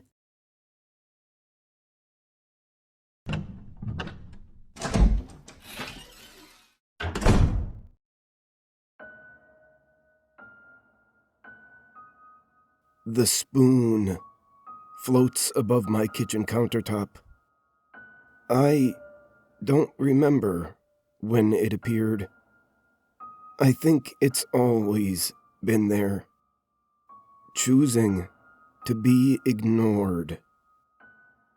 Once I noticed it, I was immediately afraid. How could a spoon float? How could a physical object go against everything I have ever been taught? The spoon does not care what is possible. It is a spoon. It floats upright, with the handle pointing to the floor, and the bowl towards the ceiling. It almost never moves. It has no need to. It is a spoon. It seems so mundane and simple. But how can something so peculiar be anything but terrifying? This single object defies everything anyone has ever known. A magician may perform tricks, but this spoon is doing something that no human has ever been able to perform. By defying nature in this way, it goes against every rule the universe has ever had, and brings the nature of reality into question. But how can this be? It is a spoon. It looks ordinary. Its reflective metal shows no sign of age. Every day, I check if the spoon is still there. It always is. Sometimes I think about touching it, but I can never bring myself to try. I don't think it would allow me anyway. I miss my best friend. They could not see the spoon. Look. I showed them the week it appeared. Do you see it? His blank expression, staring right through to the countertop, showed me that he could not see. Perhaps his mind could not comprehend it. Or perhaps he was not chosen to have this revealed to him. I should have never attempted to show anyone. Unveiling the spoon is not my decision to make. Before he could speak, the spoon moved. The only time it ever has. It lodged itself under his eyelid, only the handle still visible, protruding from the small gap in his eye socket. The handle tilted upwards, putting pressure onto his eye until it no longer remained in the socket. We were both probably screaming, but I don't remember. My mind was too broken to hear. Blood poured to the floor as the spoon continued to move inside his head, as if it were searching for something. It moved effortlessly, like digging ice cream out of a pot. After what seemed like minutes, although it may have been closer to mere seconds, the spoon returned to its original position. Completely clean, the crystal clear reflection of the room remained on its surface. No hints of the horrors that took place just moments prior. At first, my friend fell to the floor. Then, suddenly, he was no longer there. I didn't see him disappear, but I didn't look away either. It was as if different parts of reality seeped together, closing around him. The whole room looked as it always had. I began to wonder if I was crazy. Had anything even just happened? Things were happening too fast for anything to seem real. Things still don't seem real now. I never saw my friend again. I've never told anybody what I saw. I'm not even sure how I would. Today, as I entered my kitchen, I stepped over the spot where my friend had once been. The spoon was next to me. I tried to ignore it, as I often do, but somehow I couldn't look away. Something in the spoon caught my attention. In the inverted reflection, where the bowl curves inward, I saw my friend lying at my feet in a puddle of blood. His eye lay next to him. I tried to look away, but I was not allowed. The privilege of ignorance was taken from me as I relived the events that took place against my friend. Yet, all the while, a single thought lodged into my brain as the spoon had once lodged into his. Why is this happening to me? This kitchen utensil doesn't care what anyone thinks. It exists as a portal to the unknown, the only connection between reality and inexplicable terror. It could have been any object, any physical thing. But here it is, manifesting in my kitchen, a few feet away from where I make sandwiches. It is not a spoon. It is a herald of darkness.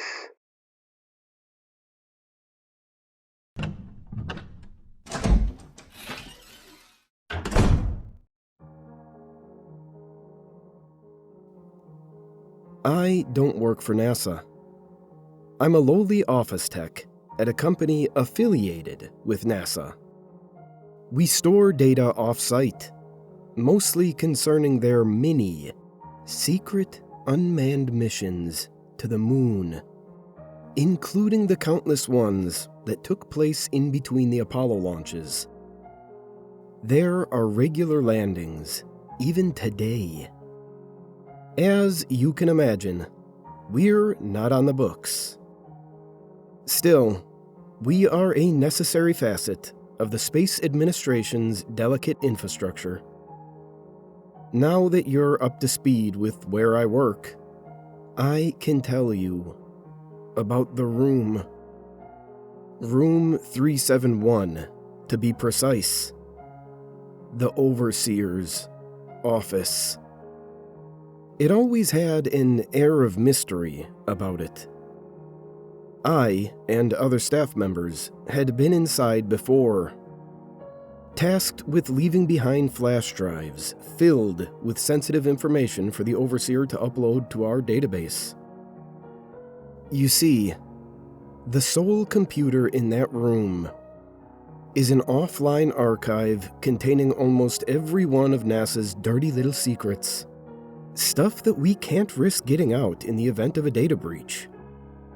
If anyone were to hack our online mainframe, they would only find decoy files, outlying pieces of data that have already been in the public's eye. Most of the information I dealt with amounted to mundane statistical analysis. The real interesting, controversial stuff was sent directly to the Overseer, bypassing the prying eyes of entry-level employment.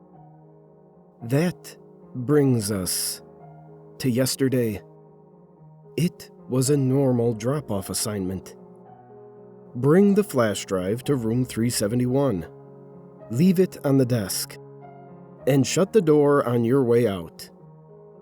I had done it countless times before. This time, however, was a little different.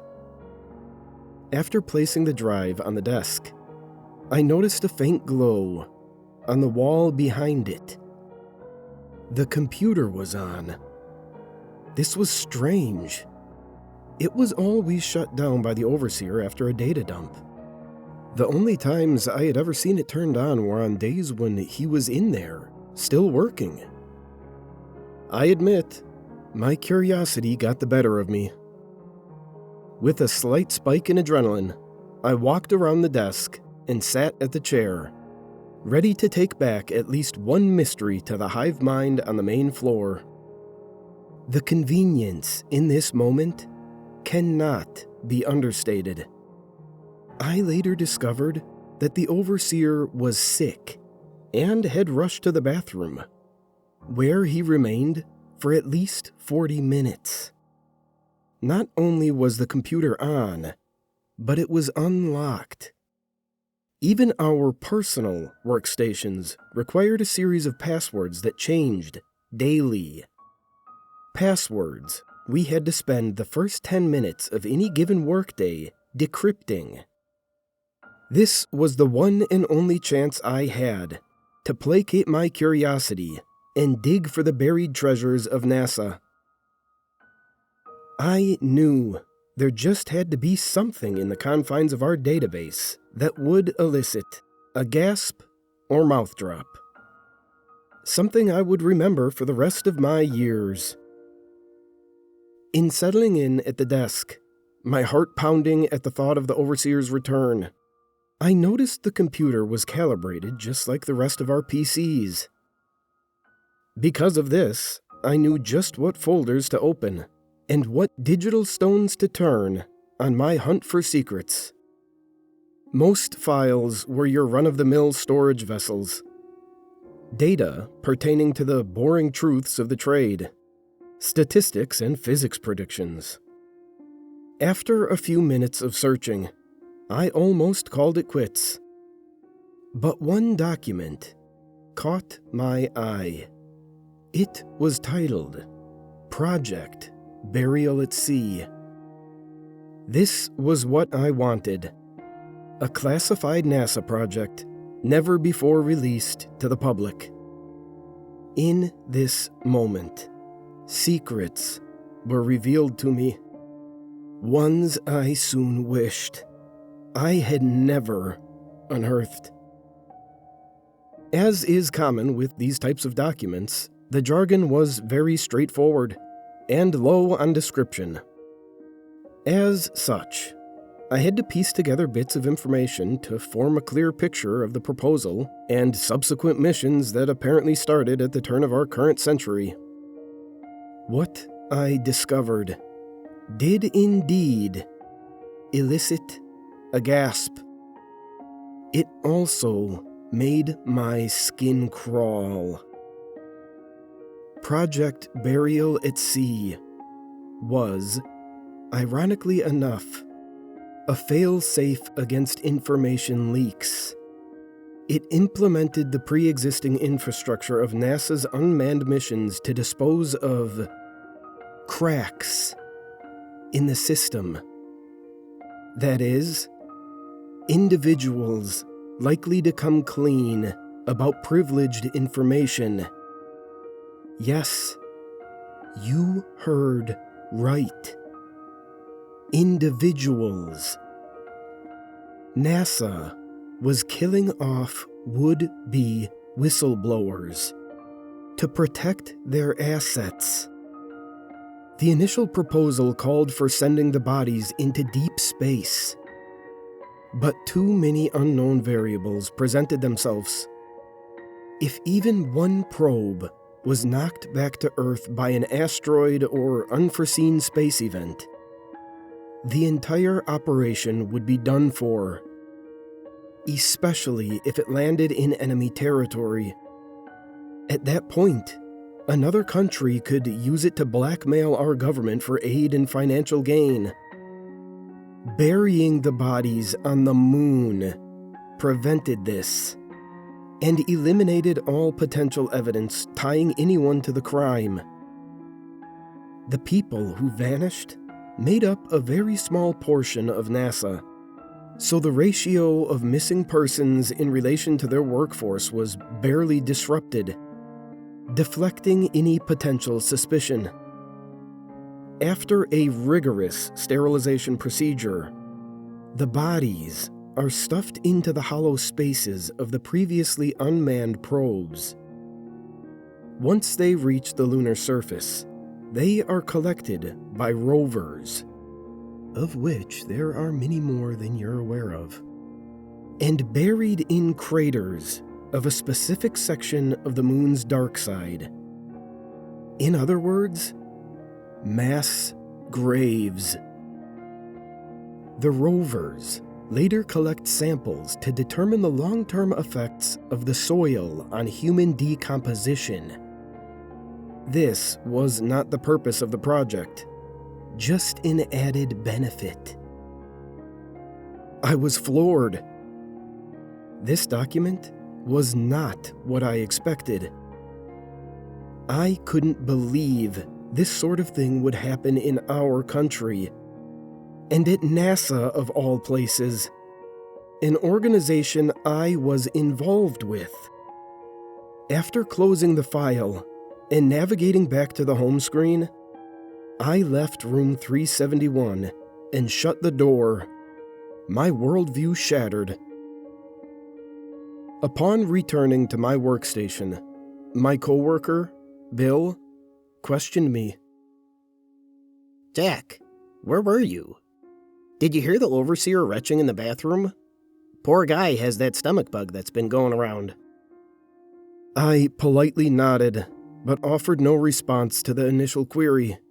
Still shaken, Bill buried his face back in his work. Eventually, the overseer returned. The sound of room 371's creaky iron door slamming shut behind him as he resumed work at his desk. Beads of sweat formed above my brow as I wondered if he would notice something amiss and know I perused the archive. My heart began racing as the paranoia took hold. I had to tell someone about my discovery. Perhaps I misinterpreted the information. Maybe Bill could put my mind at ease. He was a nice guy, not the type to break a promise or betray his fellow worker. Bill, have you heard anything about NASA sending corpses to the moon? He stared at me a moment, an overly serious expression painted across his face. Then, he laughed. Jack, you are a card. Where do you come up with this stuff anyway? You should write a book. Without so much as a sound to alert his arrival, the overseer put his hand on my shoulder. I nearly jumped out of my skin. Jack, I've been meaning to talk to you. A big promotion in the works. Meet me in my office in 10 minutes. With that, he loosened his grip and traveled back to room 371. My eyes widened, and my heart sank. Bill noticed something was wrong. What's wrong, Jack? You look as though you've seen a ghost. Promotions are a big deal around here. Only one every few months or so. Lisa was promoted last year and went on to supervise one of those unmanned probe launches. Haven't heard from her since. I turned to Bill and met his gaze. Bill, it's been nice working with you. He smiled before turning back to his computer. You too, Jack. 10 torturous minutes came and went. I hesitantly made my way to room 371 and slowly opened the door. The overseer gestured for me to come in. Have a seat, Jack, and close the door. I unwillingly obliged. The thought of making a run for it crossed my mind, but I knew the security detail at the front gate would stop me. Drawing attention to myself would only serve to expedite my demise. So, what is this about?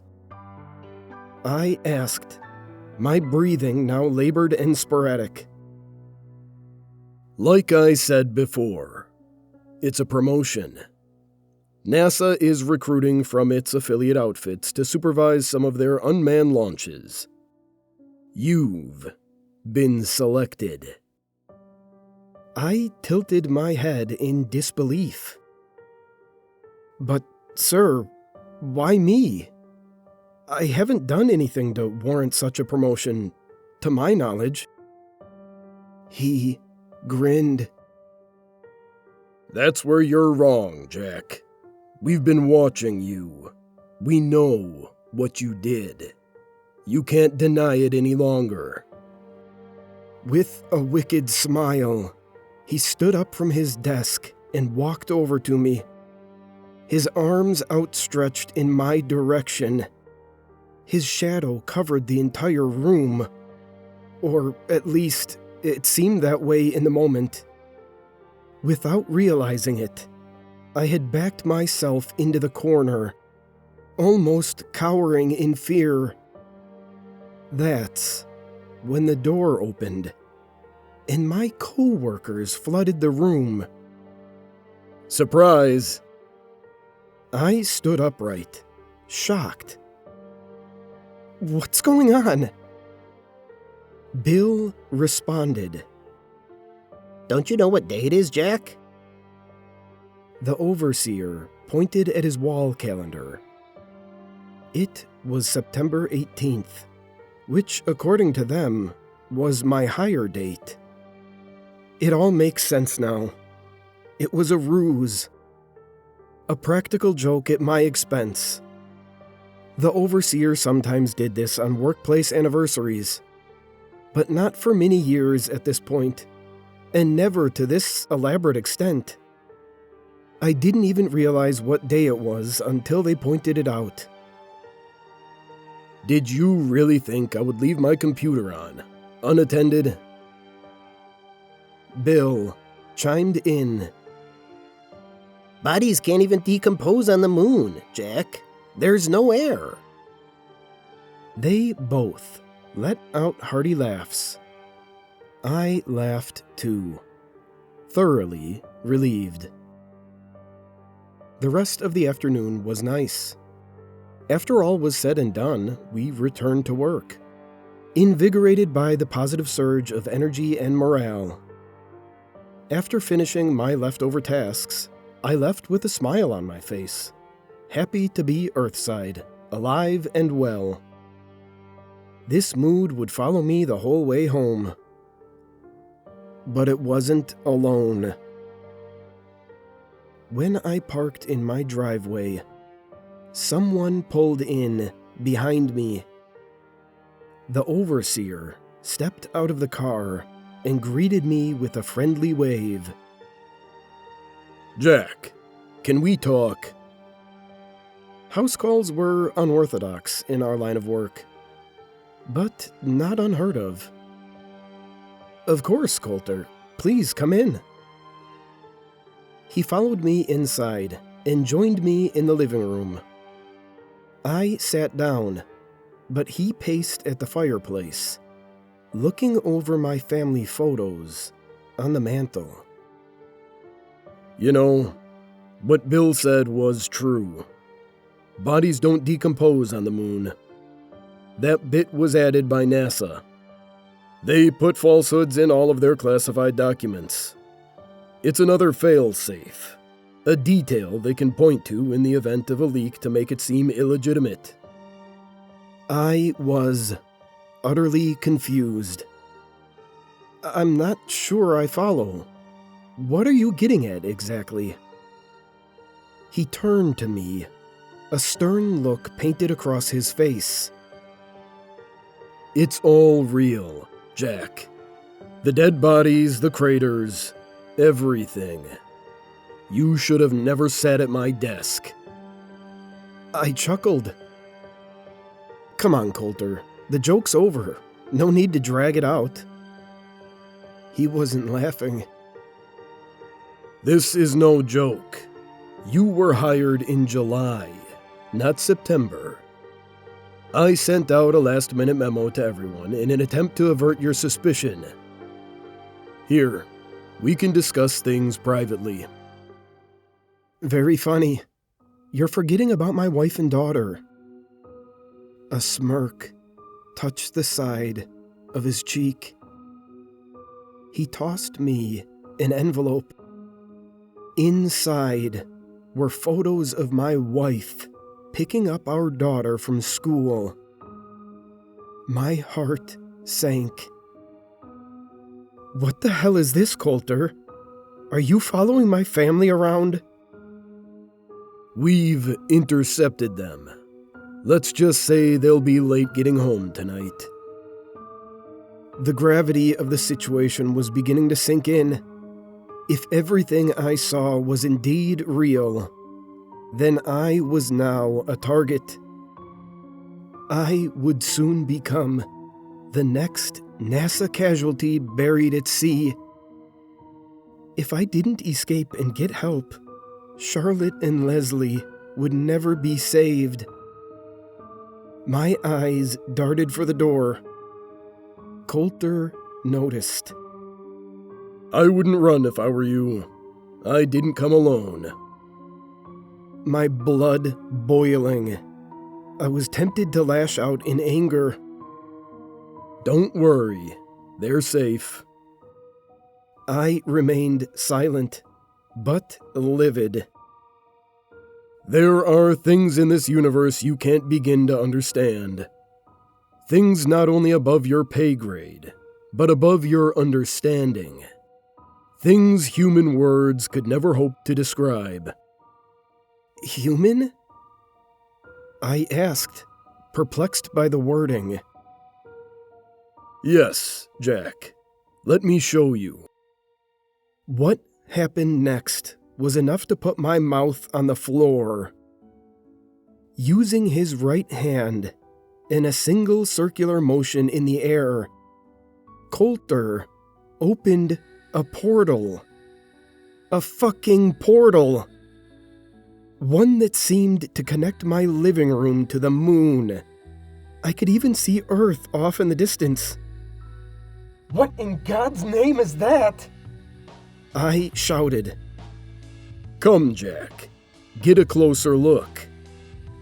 As his hostage, I had no choice but to humor his demands. Upon stepping up to the void, still frazzled, I saw it. A crater filled to the brim with corpses. Why are you showing me this? I asked in a shaky voice. "Just watch, Jack." I looked back to the scene and noticed something at the edge of the crater. 3 shadowy figures, far too tall to be human. They extended their arms, and a glow rained down from the space above the crater.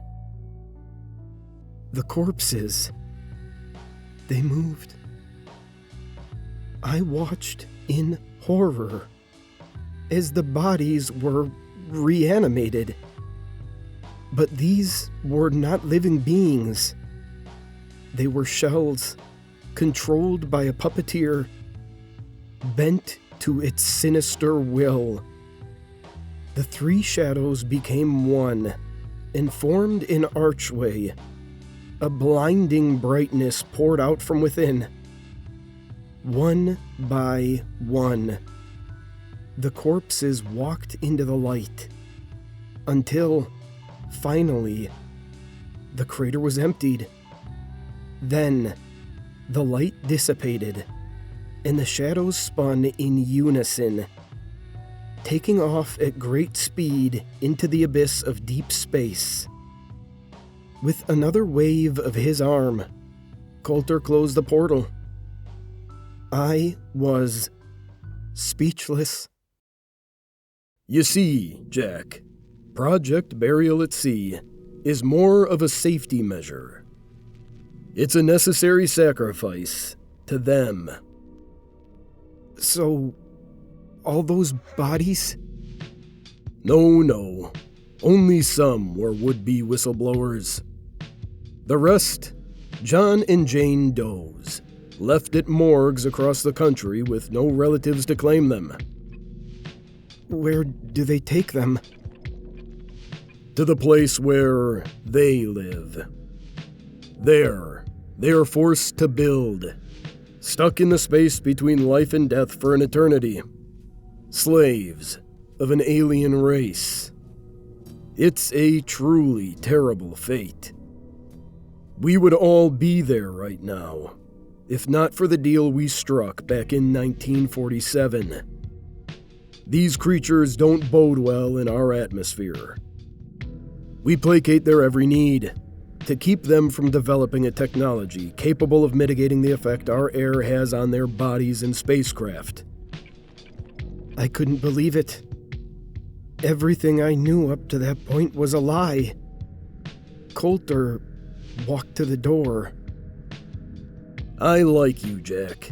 That's why I'm telling you all of this. I want to keep you on. You're a good man and a good worker. If you don't want to end up like the poor souls up on that hunk of space rock, you'll keep your mouth shut. I heard a car pull in outside. Looks like your wife and daughter are home. We just took them out for ice cream. Before closing the door on his way out, the overseer turned back with a smile. See you on Monday, Jack.